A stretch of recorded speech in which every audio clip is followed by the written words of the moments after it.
அனைவருக்கும் வணக்கம். இது யூகே வித்தமிழா. கல்வி சம்மந்தப்பட்ட தகவல்களை நம்ம சேனலில் தொடர்ச்சியாக கொடுத்துட்டு வரோம். அதுமாதிரி பல்வேறு வகையான படிப்புகள், பல்வேறு வகையான கவுன்சிலிங் சம்மந்தப்பட்ட தகவல்களையுமே கொடுத்துட்டு வரோங்க.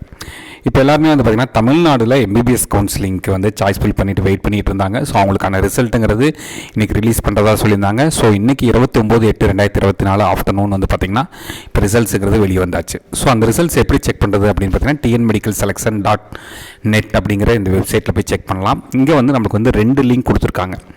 ஒன்று வந்து பார்த்திங்கன்னா எம்பிபிஎஸ் பிடிஎஸோட மேனேஜ்மெண்ட் கோட்டாக்கான மேனேஜ்மெண்ட் கோட்டாக்கான பிடிஎஃப் ஃபைல் ப்ளஸ் வந்து பார்த்திங்கன்னா எம்பிபிஎஸ் பிடிஎஸ் கவர்மெண்ட் கோட்டாக்கான பிடிஎஃப் ஃபைலும் வந்து நமக்கு வந்து கொடுத்துருக்குறாங்க.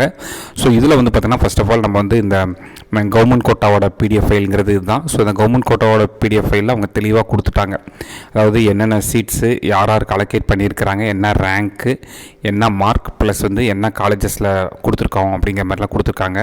ஸோ ஒவ்வொரு காலேஜோட டீட்டெயில்ஸுமே வச்சு அவங்க வந்து கொடுத்துருக்குறாங்க. என்னென்ன மார்க்குக்கு என்னென்ன கல்லூரிகள் கிடச்சிருக்கு அப்படிங்கிற டீட்டெயில் இந்த பிடிஎஃப்பை பார்த்தாலே தெரியும். இதே மாதிரி தான் வந்து பார்த்திங்கன்னா மேனேஜ்மெண்ட் கோட்டாக்கான பிடிஎஃப்மே நம்ம கொடுத்துருக்குறாங்க. ஸோ இதை வச்சு நீங்கள் அனலைஸ் பண்ணிக்கலாம். ப்ளஸ் உங்களோட ரிசல்ட்ஸுமே நம்ம வந்து செக் பண்ணிக்கலாம். ஸோ இதுதான் வந்து இந்த வீடியோவில் நான் கொடுக்கக்கூடிய தகவல்.